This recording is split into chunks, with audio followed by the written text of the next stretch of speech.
মামা মামা ঘুমোলে হবে না, ওঠো ওঠো ওঠো ওঠো, ঘুমোচ্ছ কেন? সরো সরো সরো, তোমার সাথে কথা আছে, ঘুমোলে হবে না। কি হলো, মিমির বাড়িতে এসে ঘুমোলে হবে না সোনা?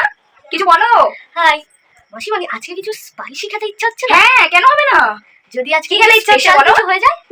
কেন না, কি করতে ইচ্ছা হচ্ছে বলো? বাড়িতে তো বাজারহাট সবকিছুই আছে না? হ্যাঁ, তো আজকে যদি আমরা একটু ফ্রাইড রাইস আর চিলি চিকেন করতে পারি। Wow, very nice. হ্যাঁ একদম।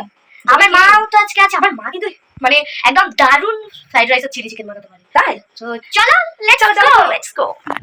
বন্ধুরা, আমাদের ফ্রাইড রাইস চিলি চিকেন রেসিপিটা আপনাদের সাথে শেয়ার করি। ফ্রাইড রাইস চিলি চিকেনের জন্য আমাদের যাবতীয় মশলাগুলি আপনাদের সাথে শেয়ার করছি। সো প্রথমেই আপনাদের দেখালাম কিষান টমেটো সস, তারপরে ভিনিগার, সয়া সস, কর্নফ্লাওয়ার, তেজপাতা, ডিম, কিশমিশ, কাজু আর ডিম, আর লাগবে আর এলাচ, আর হচ্ছে গোলমরিচ গুঁড়ো, এখানে গুঁড়ো ব্যবহার করা হয়েছে, আর আছে ক্যাপসিকাম সবজির মধ্যে, এখানে গাজর আর টমেটো আছে, এটা বাড়ির মানে আনাজ। এখানে লাগবে বিনস, আমরা বিনস 250 গ্রাম নিয়েছি। প্রথমে চালটা ভিজিয়ে নিলাম, এরপর আমরা সবজিগুলোকে কেটে নেব। ক্যাপসিকামগুলোকে সঠিক মাপে বড় বড় পিস করে আমরা এটা চিলি চিকেনের জন্য কেটে নিয়েছি, চারকোনাভাবে একটু বড় বড় সাইজের। আমার দিদুন এদিকে পেঁয়াজ কেটে নিয়েছে, চিলি চিকেনের জন্য বেশ বড় বড় পিস করে কাটতে হবে।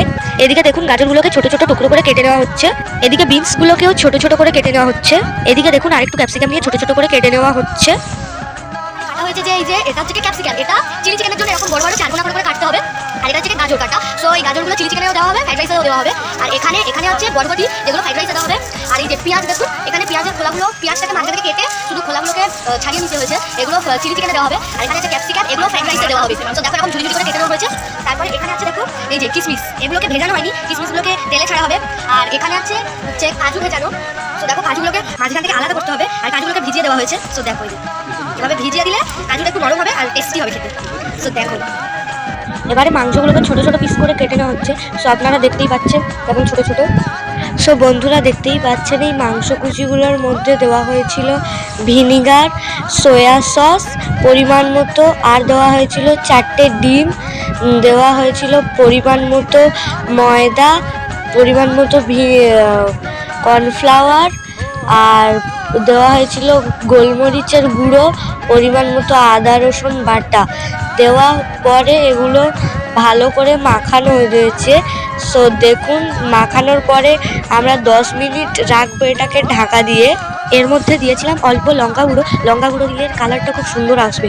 তারপর গ্যাস জেলে কড়াইতে তেল গরম করতে দিয়েছি, দেখো এখানে পরিমাণ মতো তেল গরম করতে দেওয়া হয়েছে। এবারে ছোট ছোট মাংসগুলোকে কড়াইতে দিয়ে ভালো করে ভেজে নিতে হবে, দেখো পুরো পকোড়ার মতো ভাজা হয়েছে। সো দেখতেই পাচ্ছ। এরপর ফ্রাইড রাইসের জলে দিয়ে দিলাম গোটা গরম মশলা আর কয়েক টুকরো তেজপাতা। একটা পাত্রে একটু জল, তাতে একটু cornflour, tomato sauce, vinegar, soya sauce দিয়ে সেটাকে ভালো করে মিশিয়ে নিলাম। তারপর চিলি চিকেনের জন্য সমস্ত সবজি ভেজে সেই সস মেশানো জলটা সেই সবজিগুলোর মধ্যে দিয়ে দেওয়া হলো। তারপর এর মধ্যে মাংসগুলো দিয়ে দেওয়া হলো, তারপর কর্নফ্লাওয়ার দিয়ে একটু নেড়ে চেড়ে নামিয়ে নিলাম।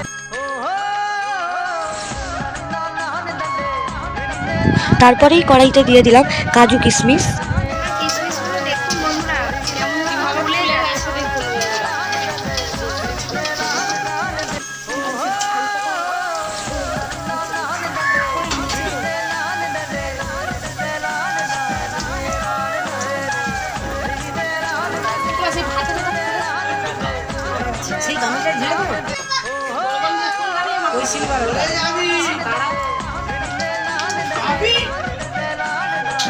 আমাদের প্রায় সব হয়েই এসেছে।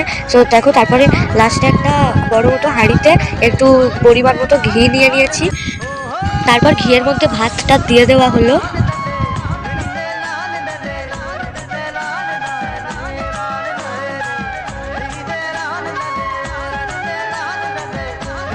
তারপর ওপর থেকে সামান্য পরিমাণে চিনি ছড়িয়ে ভাতটাকে ঢাকা দিয়ে রাখা হলো।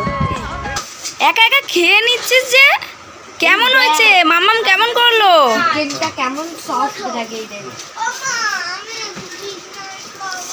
খুবই টেস্টি। আমি আর জিভের জল সামলাতে পারছি না। তাই কেমন হয়েছে? অসাম।